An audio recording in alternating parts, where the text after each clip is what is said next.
Hello friends, welcome to career achiever. आज हम जो टॉपिक डिस्कस करने वाले हैं वो है पॉलीमरेज चेन रिएक्शन। काफ़ी इम्पॉर्टेंट टॉपिक है, जितना ही इम्पॉर्टेंट है उतना ही ईजी है ना। लेकिन इसकी इम्पोर्टेंस इसलिए भी ज़्यादा बढ़ गई क्योंकि कोविड-19 का पेंडेमिक चल रहा है। हम सबको पता है कि कंडीशन काफ़ी वर्स्ट है, तो इस टेक्नोलॉजी की हेल्प से ही हम कोविड-19 को डिटेक्ट कर पा रहे हैं। तो इसके क्वेश्चन आने के चांसेस काफ़ी ज़्यादा हैं। स्टार्ट करते हैं, उससे पहले एक बार ओवरव्यू ले लेते हैं कि हम क्या क्या कवर कर चुके हैं। काफ़ी सारे बायोकेमिस्ट्री के टॉपिक्स कवर करे हैं। जेनेटिक्स में हम रिकॉम्बिनेंट डीएनए टेक्नोलॉजी कवर कर चुके हैं, वेक्टर्स कवर कर चुके हैं, न्यूक्लिक एसिड कवर कर चुके हैं, जीन लाइब्रेरी में हम जीनोमिक लाइब्रेरी और cDNA लाइब्रेरी कवर कर चुके हैं। आज हम बात कर रहे हैं PCR पे। तो चलते हैं, क्या होता है PCR। PCR एक टेक्निक है, लेबोरेटरी में हम इसको परफॉर्म करते हैं। इसका पूरा नाम है पॉलीमरेज चेन रिएक्शन। ठीक है, ये जो टेक्निक है इसमें हम क्या करते हैं, एक छोटे से डीएनए की बिलियंस ऑफ कॉपीज़ बना देते हैं। पीसीआर जो है ये सेल फ्री एम्प्लीफिकेशन टेक्निक है, जिसमें हम मिलियन बिलियन कॉपीज़ बनाते हैं डीएनए ऑफ इंटरेस्ट की। तो यहाँ पर हमने दो बात करी, एक तो डीएनए ऑफ इंटरेस्ट की। डीएनए क्या होता है, मान लीजिए आपका ये डबल स्ट्रैंडेड डीएनए है, तो हमें इसकी जब कॉपीज़ बनानी होती हैं तो उस कॉपीज़ यानी कि क्लोनिंग को हम बोलते हैं कॉपीज़। काफ़ी सारी कॉपीज़ बनानी यानी कि क्लोनिंग करनी है। तो जो क्लोनिंग होती है वो कई टाइप्स की होती है, उसमें से एक होती है जीन क्लोनिंग। जीन क्लोनिंग दो तरीके से करी जाती है, एक होती है सेल बेस्ड जीन क्लोनिंग, एक होती है सेल फ्री जीन क्लोनिंग। तो जो जिसमें सेल की ज़रूरत होती है वो होती है सेल बेस्ड। तो सेल बेस्ड जीन क्लोनिंग कैसे होती है, मान लीजिए आपका कोई टारगेट डीएनए है ना, जिसको आपको क्या करना है, जिसकी बहुत सारी कॉपीज़ बनानी है। तो हम इसको क्या करते हैं, एक वेक्टर के अंदर डालते हैं, है ना, वेक्टर के अंदर डालते हैं। इस वेक्टर को हम क्या करते हैं, फिर हम होस्ट के अंदर डालते हैं। होस्ट के अंदर क्या होता है, इस जो होस्ट सेल होता है, बैक्टीरिया हो गया, वो क्या करता है, इसकी बहुत सारी कॉपीज़ बना देता है। तो ये सेल के अंदर हो रहा है, इसलिए हम इसको सेल बेस्ड जीन क्लोनिंग कहते हैं। दूसरा होता है सेल फ्री जीन क्लोनिंग। ये आर्टिफिशियल क्लोनिंग होती है, इसमें हमें सेल की ज़रूरत नहीं होती। जैसे कि polymerase chain reaction, PCR machine होती है, उसके अंदर क्या होता है, एक टारगेट, इतना सा टारगेट डीएनए होगा, हम इसको क्या करेंगे, इसको इस मशीन के अंदर रखेंगे और उसकी बिलियंस ऑफ कॉपीज़ बन जाएंगी। इसको हम कहते हैं सेल फ्री एम्प्लीफिकेशन टेक्निक। अब डीएनए क्या होता है, हम सबको पता है कि डीएनए जो होता है जेनेटिक मटेरियल होता है। किस किस से मिलकर बनता है, तो जो डीएनए होता है ये पॉलीमर होता है न्यूक्लियोटाइड्स का। न्यूक्लियोटाइड्स तीन चीज़ों से मिलकर बनते हैं, एक होती है शुगर। डीएनए के अंदर जो शुगर यूज़ होती है वो होती है डीऑक्सीराइबोस शुगर, या डीऑक्सीराइबोस शुगर होती है, पेंटोस शुगर होती है, और फॉस्फेट। इससे शुगर और फॉस्फेट से मिलकर ये बैकबोन तैयार होती है ना। ये जो बैकबोन दिख रही है आपको, ये इससे तैयार होती है। फिर इसके बीच में जो होते हैं वो होते हैं नाइट्रोजनस बेसेस। चार नाइट्रोजनस बेस होते हैं डीएनए के अंदर, एक होता है एडेनिन, एक होता है थाइमिन, एक होता है ग्वानिन, एक होता है साइटोसिन, है ना। एडेनिन थाइमिन से अटैच होता है डबल बॉन्ड से, और ग्वानिन साइटोसिन से ट्रिपल बॉन्ड से अटैच होता है। और ज़्यादा इन्फॉर्मेशन के लिए डीएनए और न्यूक्लिक एसिड के, आप न्यूक्लिक एसिड वाला लेक्चर देख सकते हैं। ठीक है, ये देखिए यहाँ पे एडेनिन थाइमिन से डबल बॉन्ड से अटैच है और ग्वानिन साइटोसिन से ट्रिपल बॉन्ड से अटैच है। अब हम बात करें कि जब डीएनए से डीएनए बनता है, इस प्रोसेस को हम बोलते हैं डीएनए रेप्लिकेशन। याद रखना, डीएनए से जब डीएनए बनता है तो इस प्रोसेस को हम कहते हैं डीएनए रेप्लिकेशन। लेकिन जब डीएनए से आरएनए बनता है, इस प्रोसेस को हम कहते हैं ट्रांसक्रिप्शन। और आरएनए से जब प्रोटीन बनता है, इस प्रोसेस को हम कहते हैं ट्रांसलेशन। तो ये सारी प्रोसेसेस होती हैं हमारी बॉडी के अंदर। हमारी बॉडी के अंदर डीएनए अपने आप को डीएनए से डीएनए बनाता है, डीएनए से आरएनए बनाता है, आरएनए से प्रोटीन्स बनते हैं। प्रोटीन्स को हम बिल्डिंग ब्लॉक ऑफ सेल भी बॉडी भी कहते हैं, है ना। तो ये सारे इंपॉर्टेंट फंक्शन होते हैं। डीएनए के अंदर क्या होता है, हमारा सारा डाटा होता है, जितना भी डेटा होता है हमारा डीएनए के अंदर होता है। तो इसी से फिर हमारे आरएनए और प्रोटीन्स बन जाते हैं। इतना समझ में आया। अब बात करते हैं हम पीसीआर टेक्नोलॉजी की। तो मान लीजिए कोई भी हमारा टारगेट डीएनए है, एक हमने बड़ी सी सेल से इतना पोर्शन निकाल लिया, है ना, ये हमारा टारगेट डीएनए। अब इस डीएनए की हमें बहुत सारी कॉपीज़ बनानी है, तो हम क्या करेंगे, इस टेक्निक को यूज़ करेंगे। उससे पहले हम देख लेते हैं इस टेक्निक को सबसे पहले डेवलप किसने करा, कहाँ से आई। तो एक साइंटिस्ट थे, ये अमेरिकन बायोकेमिस्ट थे, कैरी बैंक म्यूलेस। इन्होंने इस टेक्निक को इन्वेंट किया 1984 में। ये थे वो साहब जिन्होंने इस टेक्निक की डिस्कवरी करी और ये काफ़ी इम्पोर्टेंट टेक्निक है आज के दौर में। तो 1984 में सबसे पहले बार कैरी मुलिस ने इसकी डिस्कवरी करी। इसके लिए इनको 1993 में नोबेल प्राइज़ भी मिला केमिस्ट्री का। तो ये काफ़ी इंपॉर्टेंट प्राइज़ होता है साइंटिफिक फील्ड में। अब हम बात करते हैं प्रिंसिपल की। तो जो प्रिंसिपल होता है पीसीआर का वो किस पे बेस होता है? सबसे पहले हमने बात करी थी कि जो हमारा डीएनए इंटरेस्ट वाला जो हमारा टारगेट डीएनए है, डबल स्ट्रैंड डीएनए क्या होता है, वो सेपरेट होता है। सेपरेट कैसे होता है? मान लीजिए ये हमारा डबल स्ट्रैंड डीएनए है, तो हम इसको इतना हाई टेम्परेचर देते हैं कि इस एक डीएनए से के स्ट्रैंड जो होते हैं वो सेपरेट हो जाते हैं। इस प्रोसेस को हम बोलते हैं डीनेचुरेशन, है ना। 95 डिग्री सेल्सियस तक का हम टेम्परेचर देते हैं। इतना ज़्यादा टेम्परेचर पे क्या होता है, जो डीएनए है वो डीनेचर हो जाता है, सेपरेट हो जाते हैं दोनों इंडिविजुअल स्ट्रैंड्स। इसके बाद हम क्या करते हैं, टेम्परेचर कम कर देते हैं, 55 डिग्री सेल्सियस तक कर देते हैं। फिर क्या होता है, ये जो सेपरेट डीएनए स्ट्रैंड्स हैं इन पे आके क्या जुड़ जाता है, इन पे आके जुड़ जाता है प्राइमर। प्राइमर क्या होता है, मान लीजिए आपका एक डीएनए का स्ट्रैंड है, तो इसका ये सीक्वेंस है ATC। तो प्राइमर पे भी सेम सीक्वेंस, इसका कॉम्प्लीमेंट्री सीक्वेंस होगा। कैसे? TAG ये सीक्वेंस होगा और प्राइमर आके बाइंड कर जाएगा। प्राइमर स्मॉल होता है, ठीक है, 20 बेस पेयर्स तक का होता है, वो आके बाइंड करता है। इस पे जो सिंगल स्ट्रैंड होते हैं इन पे आके बाइंड कर जाता है। अब इन पे आके ये प्राइमर बाइंड कर गया। अब प्राइमर जैसे ही बाइंड करता है फिर हम क्या करते हैं, टेम्परेचर थोड़ा सा बढ़ा देते हैं, है ना, 72 डिग्री सेल्सियस तक कर देते हैं। तो इस टेम्परेचर पे एक एंजाइम वर्क करता है, डीएनए पॉलीमरेज, है ना। जो डीएनए पॉलीमरेज क्या करता है, इसमें डीएनटीपीज यूज़ करके इससे दूसरा स्ट्रैंड पूरा बना लेता है, एलोंगेशन कर देता है, प्राइमर को एक्सटेंड कर देता है पूरे स्ट्रैंड तक। तो एक जो डीएनए था इससे 2 डीएनए बन जाते हैं। जैसे हमारी बॉडी में डीएनए से डीएनए बनता है, उसी तरीके से यहाँ पे 1 से 2 डीएनए बनते हैं, 2 से 4 बनते हैं और 4 से कई सारे डीएनए बन जाते हैं। अभी तो मैंने आपको ऊपर बताया, ठीक है। अब हम डिटेल में देखते हैं। तो 3 स्टेप्स होते हैं पीसीआर के। एक होता है डीनेचरेशन, एक होता है अनीलिंग, एक होता है एक्सटेंशन, या फिर हम इसको सिंथेसिस भी कहते हैं। ये बार बार होते हैं और कई सारी कॉपीज़ बन जाती है टारगेट डीएनए की। बनती कैसे है, तो हमने बात करी जो डीएनए होता है उसमें क्या क्या होता है, नाइट्रोजनस बेस होते हैं, हमें प्राइमर चाहिए, हमें डीएनए पॉलीमरेज चाहिए।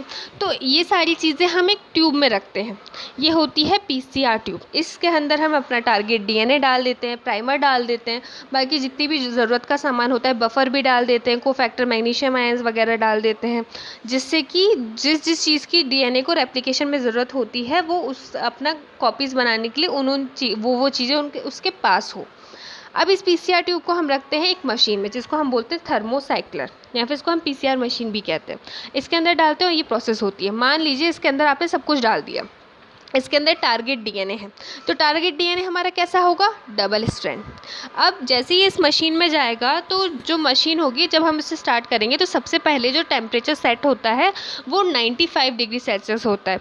95 डिग्री सेल्सियस पे क्या होता है, ये जो डबल स्ट्रैंडेड डीएनए आपको दिख रहा है ये कैसा हो जाएगा, ये टूट जाएगा, डीनेचर हो जाएगा और 2 अलग अलग स्ट्रैंड्स हो जाएंगे, ठीक है, डीनेचर हो जाएगा। इसके बाद क्या होता है, 56 डिग्री सेल्सियस पर आके प्राइमर इससे जुड़ जाते हैं, प्राइमर डीएनए स्ट्रैंड से जुड़ जाते हैं और 3 प्राइम डायरेक्शन पे जुड़ते हैं। याद रखना, जो प्राइमर है डीएनए के 3 प्राइम एंड पे जुड़ते हैं। इसके बाद हम टेम्परेचर बढ़ा देते हैं। इसके बाद जो मशीन का टेम्परेचर होता है वो इंक्रीज़ हो जाता है, क्योंकि हम सेट करते हैं 3 टेम्परेचर सेट करते हैं। एक डीनेचरेशन टेम्परेचर सेट करते हैं 95 डिग्री सेल्सियस पे, एक 56 डिग्री सेल्सियस एनीलिंग के लिए और एक एलोंगेशन के लिए 72 डिग्री सेल्सियस। इस टेम्परेचर पे 72 डिग्री सेल्सियस पे जो डीएनए पॉलीमरेज एंजाइम और जो न्यूक्लियोटाइड्स ट्राइफॉस्फेट्स हैं वो जाके इससे अटैच हो जाते हैं और पूरे एक डीएनए मॉलिक्यूल से 2 डीएनए बन जाते हैं। ये हुई पहली साइकिल। अब ऐसे ही कई सारी साइकिल्स चलती जाती हैं। जैसे कि पहली साइकिल में क्या हुआ, एक कॉपी थी डीएनए की, इससे कितनी बन गई, 2 कॉपीज़ बनी। अब दूसरी साइकिल में इन 2 से कितनी बनेगी, 4 कॉपीज़ बनेगी। फिर तीसरी साइकिल में इन 4 कॉपीज़ से कितनी कॉपीज़ बन जाएंगी, 8 कॉपीज़ बन जाएंगी। ऐसे कई सारी साइकिल्स चलेंगी और बहुत सारी कॉपीज़ बन जाएंगी। तो एक छोटे से डीएनए मॉलिक्यूल से हमने कई हज़ार लाख कॉपीज़ बना ली। ठीक है। अब इस टेक्निक में हमें क्या क्या चाहिए होता, हमने बात करी कि हमें एक टारगेट डीएनए चाहिए होता है। ठीक है, टारगेट डीएनए की लेंथ इतनी होनी चाहिए, कम से कम 100 से 35,000 बेस पेयर तक की होनी चाहिए। हमें प्राइमर चाहिए होते हैं। प्राइमर क्या होते हैं, ये सिंथेटिक ऑलिगो न्यूक्लियोटाइड्स होते हैं। इनकी जो लेंथ है वो 17 से 30 न्यूक्लियोटाइड के बीच की होती है।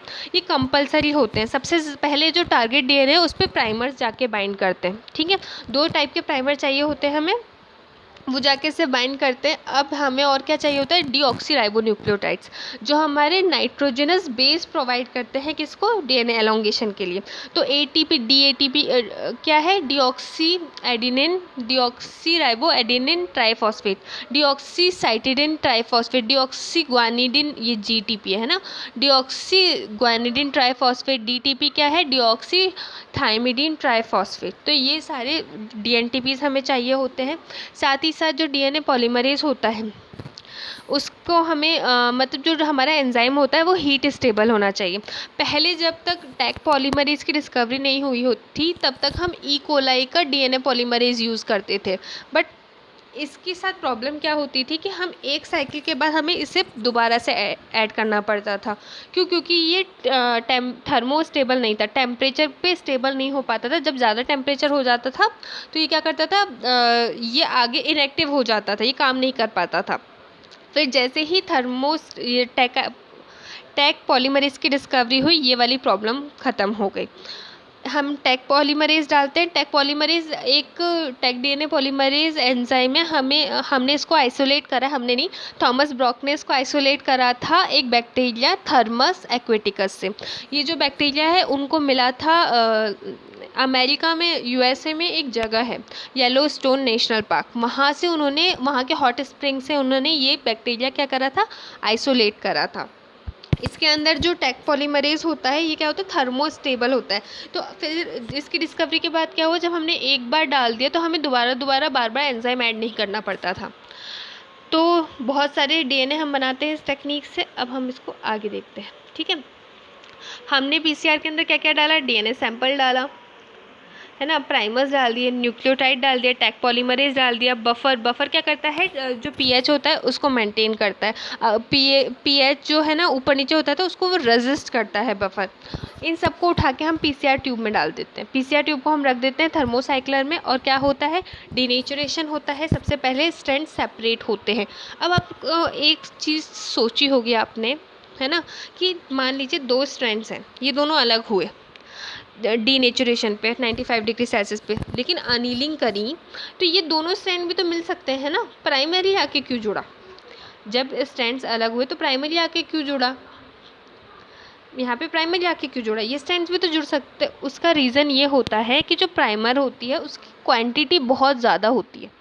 जो प्राइमर होते हैं वो ज़्यादा क्वांटिटी में होते हैं, इसलिए ये पॉसिबिलिटी ज़्यादा होती है कि प्राइमर ही बाइंड करेगा। ऐसा नहीं है कि दोनों स्ट्रैंड्स अपने आसपास में बाइंड नहीं कर सकते, बट क्योंकि ये एक ही स्ट्रैंड है या एक दो ही स्ट्रैंड होंगे, लेकिन प्राइमर इनके कंपैरिजन में काफ़ी सारे होते हैं, तो ये प्रोबेबिलिटी ज़्यादा होती है कि प्राइमर बाइंड करेगा। ठीक है, फिर होता है एक्सटेंशन। एक्सटेंशन में क्या होता है, जो डीएनए पॉलीमरेज होता है और डीएनटीपी से वो बाइंड करता जाता है और इसको एक्सटेंड कर देता है। ऐसे करके 1 से 2 डीएनए बन जाते हैं, और ऐसी कई सारी साइकिल्स चलती जाती हैं और प्रोसेस होती है। हमने बात करी डीनेचुरेशन की। डीनेचुरेशन क्या होता है, सबसे पहले हम टेम्परेचर बढ़ा देते हैं 95 डिग्री सेल्सियस 1 मिनट तक के लिए। इतने ज़्यादा टेम्परेचर पे जो डीएनए है उसके जो हाइड्रोजन बॉन्ड्स होते हैं, है ना, वो ब्रेक हो जाते हैं और डीएनए क्या होता है, डीनेचर हो जाता है, दोनों स्ट्रैंड्स अलग अलग हो जाते हैं। दूसरा होता है रीनेचुरेशन। रीनेचुरेशन क्या होता है, इसमें हम टेम्परेचर कम कर देते हैं जिससे कि जो प्राइमर है वो आके डीएनए स्ट्रैंड से बाइंड कर ले, उसके कॉम्प्लीमेंट्री रीजन से बाइंड कर ले। इस प्रोसेस को हम कहते हैं अनिलिंग। क्या होता है, जो हाई कंसंट्रेशन होती है प्राइमर की, ये इंश्योर करती है कि डीएनए स्ट्रैंड से प्राइमर ही बाइंड करेगा, दोनों स्ट्रैंड एक साथ बाइंड नहीं करेंगे। ठीक है, ये बात मैंने भी आपको बताई थी। एक्सटेंशन, जो तीसरा प्रोसेस होती है एक्सटेंशन या फिर डीएनए सिंथेसिस। अब डीएनए सिंथेसिस कहाँ पर शुरू होती है, 3 प्राइम हाइड्रोक्सिल एंड से स्टार्ट होती है। प्राइमर डीएनए के 3 प्राइम हाइड्रोक्सिल एंड पे आके जुड़ता है। ये जो प्राइमर है फिर वहाँ से एक्सटेंड होता जाता है और पूरा डीएनए जो होता है वो बन जाता है। ये उसी प्रोसेस उसी तरीके से होती है जैसे जब डीएनए रेप्लिकेशन में लीडिंग स्ट्रैंड फॉर्म होता है। जिसने डीएनए रेप्लिकेशन पढ़ा होगा, मैंने अभी उस पर लेक्चर नहीं लिया, वैसे काफ़ी सारे स्टूडेंट्स ने उसको पढ़ा होगा कि उसमें क्या होता है जब डीएनए रेप्लिकेशन होता है तो 2 स्ट्रैंड फॉर्म होते हैं। एक होता है लीडिंग स्ट्रैंड जो कि सीधा सीधा हो जाता है ना, लीडिंग स्ट्रैंड सीधा सीधा फॉर्म हो जाता है, और एक होता है लैगिंग स्ट्रैंड, तो उल्टी डायरेक्शन में थोड़े छोटे छोटे स्ट्रैंड्स बनते हैं, फिर बाद में वो डीएनए लाइगेज एंजाइम से ज्वाइन हो जाते हैं। ठीक है, ओकाज़ाकी फ्रेगमेंट्स बन जाते हैं, पढ़ा होगा किसी ने, उसको पता होगा। ठीक है, अब हम बात करते हैं जो टेम्परेचर होता है। टेम्परेचर हम अप्रोप्रिएट देते हैं 75 डिग्री सेल्सियस पे डीएनए पॉलीमरेज एक्टिव रहता है, वो अपना काम कर देता है। एक साइकिल कंप्लीट होने में पीसीआर को 3 से 5 मिनट लग जाते हैं नॉर्मली, है ना। तो ऑटोमेटिक मशीन में 3 से 5 मिनट एक साइकिल में होने लगते हैं। वैसे पीसीआर मैंने यूज़ करा है तो एक साइकिल हम 2.5 घंटे तक की मान लेते हैं कि 30 साइकिल जो है 2.5 घंटे तक लग जाता है उसमें।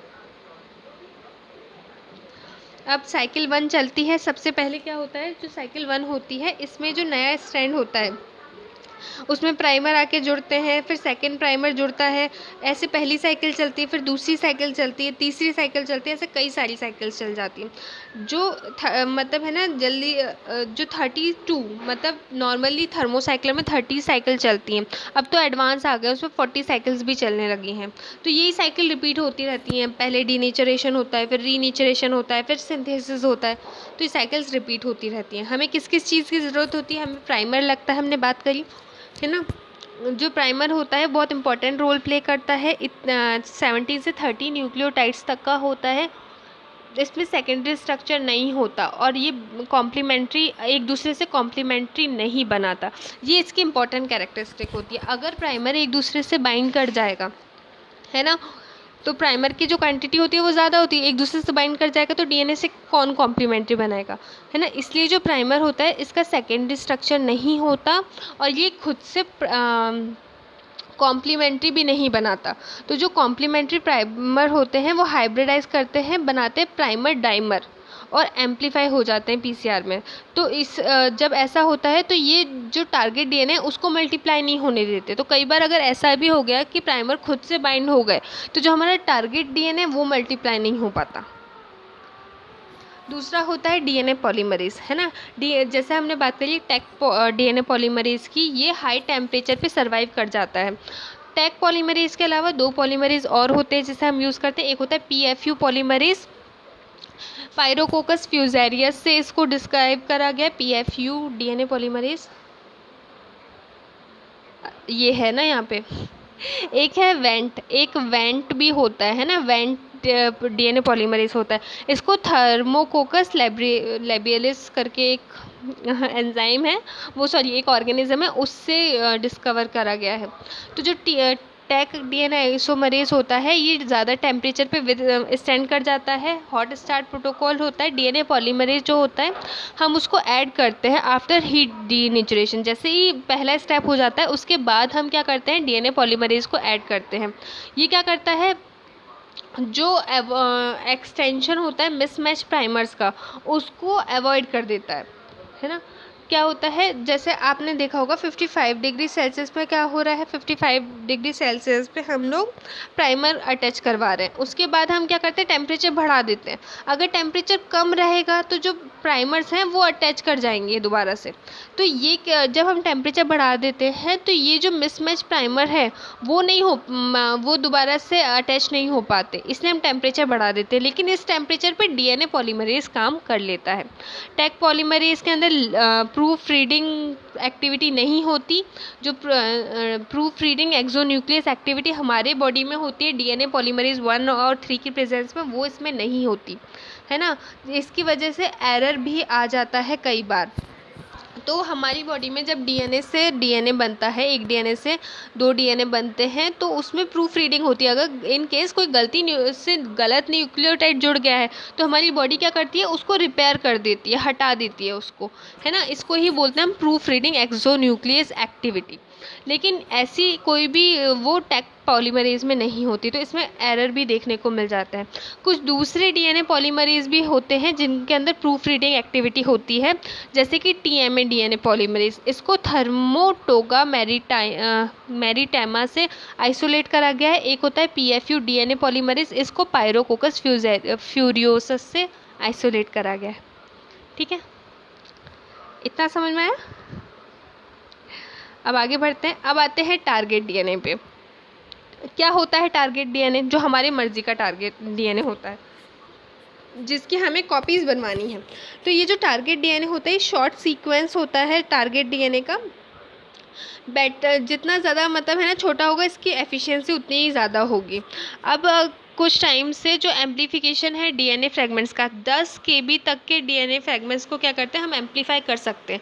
10 केबी तक के फ्रेगमेंट्स के हम बहुत सारी कॉपीज़ बना लेते हैं। जो सीक्वेंस होता है टारगेट डीएनए का, वो बहुत ज़्यादा इंपॉर्टेंट होता है पीसीआर में। सीसी रिच रीजन जो होता है उसमें हिंड्रेंस देखने को मिलती है ना। सीसी नहीं, ये जीसी, सॉरी सीसी नहीं, ये जीसी है। जीसी रिच, अगर मान लीजिए कोई स्ट्रैंड है उसके अंदर जीसी वाले ज़्यादा हैं, तो उसके अंदर थोड़ी सी हिंड्रेंस देखने को मिलती है। उसका रीज़न क्या होता है कि हमारा टारगेट होता है कि जो डीनेचरेशन है वो हम 1 मिनट तक के लिए 95 डिग्री सेल्सियस पे रखेंगे, लेकिन जीसी एक दूसरे से ट्रिपल बॉन्ड से अटैच होते हैं, है ना। अगर ज़्यादा जीसी होते हैं तो कई बार क्या होता है कि पूरी तरीके से डीनेचरेशन नहीं हो पाता उस पर्टिकुलर टाइम पीरियड में, तो ये भी हमें हिंड्रेंस देखने को मिलता है। तो कुछ केसेस में हो जाता है ऐसा। प्रमोटर और इनहिबिटर, कई बार हम क्या करते हैं प्रमोटर्स ऐड करते हैं, जैसे कि बोवाइन सीरम एल्ब्यूमिन हम ऐड कर देते हैं। ये क्या करता है पीसीआर की एक्टिविटी को एनहांस करता है, जो डीएनए पॉलीमरेज होता है उसको प्रोटेक्ट करता है। हमारी बॉडी में कुछ इनहिबिटर भी देखने को मिलते हैं। ह्यूमिक एसिड जो होते हैं, ये आर्कियोलॉजिकल सैंपल जो डीएनए जो आर्कियोलॉजिकल सैंपल्स होते हैं, आर्कियोलॉजी आपको पता होगा, वो जो पुराने फॉसिल्स वगैरह की स्टडी करते हैं, जो बहुत पुराना सामान है ना, उसकी स्टडी करते हैं। तो उसमें क्या होता है, ह्यूमिक एसिड क्या करता है, वो टारगेट डीएनए में होता है, और मतलब पीसीआर जो टारगेट डीएनए है उसको एम्प्लीफाई नहीं होने देता, कुछ प्रॉब्लम क्रिएट करता है। एग्जैक्टली सच में मुझे नहीं पता, लेकिन वो इनहिबिट करता है पीसीआर एक्टिविटी को, एम्प्लीफाई नहीं होने देता टारगेट डीएनए को। तो ये क्या होता है, इनहिबिटर की तरह एक्ट करता है ह्यूमिक एसिड। अब हम आगे चलते हैं कि जो पीसीआर मशीन हमने देखा, जो थर्मोसाइक्लर है, ये मशीन होती है, इसके अंदर पीसीआर एक्टिविटी होती है। बट स्टार्टिंग में सबसे पहले तो थर्मोसाइक्लर आया नहीं होगा, तो इसमें मॉडिफिकेशन कैसे हुए, तो मुझे बड़ा इंटरेस्टिंग लगा ये, इसलिए मैंने इसमें डाल दिया। ना भी लिखो तो पता होना चाहिए, अगर आपका क्वेश्चन आ भी जाए तो कोई बात नहीं। जो प्रोपेट सबसे पहले 1980s में प्रोपेट करके मशीन आई। इसमें ऐसा कुछ खास नहीं था, बस इसमें क्या था, ये जो मशीन थी वो जो लिक्विड वॉल्यूम है माइक्रोटाइटर प्लेट का, उसको मैनिपुलेट करने की एक्टिविटी करती थी। तो ये मशीन आई। उसके बाद मिस्टर साइक्लर थर्मोसाइक्लर की डिस्कवरी हुई 1984 से 85 के बीच में। ये पहली ऑटोमेटेड पीसीआर मशीन थी जिसमें जो साइंटिस्ट थे उन्होंने क्या करा, उन्होंने पीसीआर एक्टिविटी करी कि मतलब एक डीएनए से उन्होंने कई सारे डीएनए बनाए। लेकिन इसके अंदर एक बहुत ख़राब बात थी। इसका एक पर्सनल एक्सपीरियंस बताती हूँ। हम लोगों की एक वर्कशॉप थी एम्स भोपाल में, तो हम लोग वहाँ गए थे। वहाँ में एक डॉक्टर मिले थे, वो काफ़ी सीनियर थे, डॉक्टर रामनानी। उन्होंने हमें बताया कि जो मिस्टर साइक्लर या थर्मोसाइक्लर थी, उनके टाइम पर थी। तो वो क्या करते थे कि एक जैसे मान लीजिए इस मशीन में रखा, अब क्या हुआ, हमें 95 डिग्री सेल्सियस टेम्परेचर देना है, तो उसके लिए 95 डिग्री सेल्सियस टेम्परेचर दिया, और उसके बाद उसको तुरंत कूल करना होता था, तो उसको तुरंत वाटर बाथ में लेके जाते थे 55 डिग्री सेल्सियस प्रोवाइड करने के लिए, है ना। फिर उसका टेम्परेचर बढ़ाना होता था, फिर यहाँ लेकर आते थे, फिर उसको ठंडा करना होता था। तो ऐसे वो उनको बहुत मेहनत लग जाती थी। अब एक साइकिल तो है नहीं, 30 to 40 साइकिल्स, हम 30 साइकिल्स तो कम से कम करते ही हैं, है ना।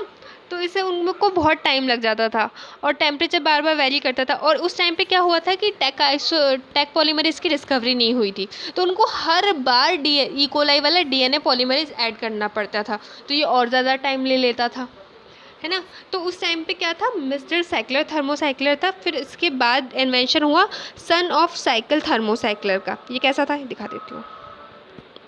ये इसमें आपको दो दिख रहे होंगे, ठीक है। सन ऑफ साइकिल थर्मोसाइक्लर था, ये 1985-1986 के बीच में आया था। इसने दो इंपॉर्टेंट काम करे, एक तो ये ऑटोमेटिक था, इसने दो इंपॉर्टेंट काम ये करे कि टेक डीएनए पॉलीमरेज की डिस्कवरी हो गई थी तब तक। तो एक बार जब हम डीएनए पॉलीमरेज डाल देते थे तो हमें बार बार फ्रेश एंजाइम ऐड नहीं करना पड़ता था, जिससे कि टाइम रिड्यूस हो गया। अब साथ ही साथ ये सेमीकंडक्टर डिवाइस से बना हुआ था, तो हीट और कूलिंग का सिस्टम था इसमें, है ना। हीटिंग और कूलिंग दोनों हो जाती थी, बार बार वाटर बाथ में लेकर नहीं जाना पड़ता था।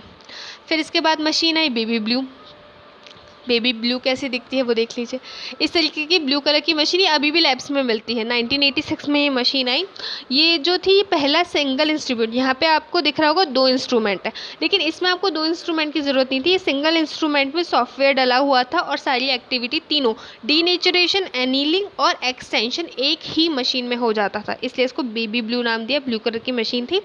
इसके बाद आई डीएनए थर्मल साइक्लर 1987 में। देखा ज़्यादा टाइम नहीं लग रहा है, 1980s में आया प्रोपेट, फिर 1984 से 85 के बीच में मिस्टर साइकिल थर्मल साइक्लर, फिर सन ऑफ साइकिल आ गया 85-86 में। 86 में बेबी ब्लू भी आ गया, फिर 1887 में डीएनए थर्मल साइक्लर आया। ये पहला कॉमर्शियल इंस्ट्रूमेंट था। इसमें क्या होता था, इसके अंदर कैपेसिटी थी कि एक साथ 48 सैंपल हम क्या कर सकते थे, एम्पलीफाई कर सकते थे। इसके बाद और मॉडिफिकेशन हुआ 1990s में, डीएनए थर्मल साइक्लर 480 आया। ये मशीन में आपको अभी भी देखने को मिलती है लैब्स में। इसके अंदर ये कैपेसिटी थी कि एक साथ 96 सैंपल्स क्या कर सकता था, एम्पलीफाई कर सकता था। इसके बाद आया, एक मिनट काफ़ी टाइम हो गया ना। इसके बाद आया real time machine RTPCR. RTPCR आया था 1996 में। तो इसके अंदर बहुत अच्छी बात ये थी कि 384 सैंपल एक साथ हो जाते हैं, 40 साइकिल चलती है और काफ़ी जल्दी ये जो है एम्पलीफाई कर देता है। आरटीपीसीआर के बारे में हम बहुत अच्छे से डिटेल में पढ़ेंगे। इसके कई सारे टाइप्स भी हैं, तो इसको हम देखेंगे नेक्स्ट लेक्चर में। आज का लेक्चर काफ़ी बड़ा हो गया, उसके बाद हम इसके एप्लीकेशंस भी देखेंगे। तो आज के लिए इतना ही। Thank you so much. अगर आपको लगता है कि इस लेक्चर से आपको कुछ भी फ़ायदा हो रहा है तो आप इन सब पेजेस को लाइक कर सकते हैं, इस चैनल को लाइक कर सकते हैं, सब्सक्राइब कर सकते हैं, अपने दोस्तों को शेयर कर सकते हैं। नॉलेज बांटने से ही बढ़ती है। तो टेलीग्राम चैनल भी है, इन सब के लिंक्स ना डिस्क्रिप्शन बॉक्स के अंदर प्रेजेंट है, ठीक है। मेरा इंस्टाग्राम अकाउंट भी है करियर अचीवर का, और फेसबुक पेज भी है। अगर आपको लगता है आपको फ़ायदा पहुँचाता है तो आप लाइक कर सकते हैं इसे। Thank you so much.